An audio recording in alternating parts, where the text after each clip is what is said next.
Dan hari ini kami datang ke SPRM ialah kerana Mahkamah telah mengesahkan berlakunya salah guna kuasa dalam pelantikan peguam, berlakunya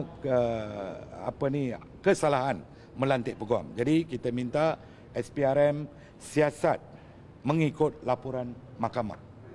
Itulah tujuan kami hari ini di sini.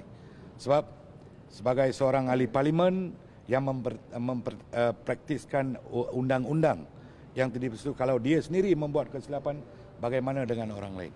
Jadi kita mahu SPRM ambil tindakan yang tegas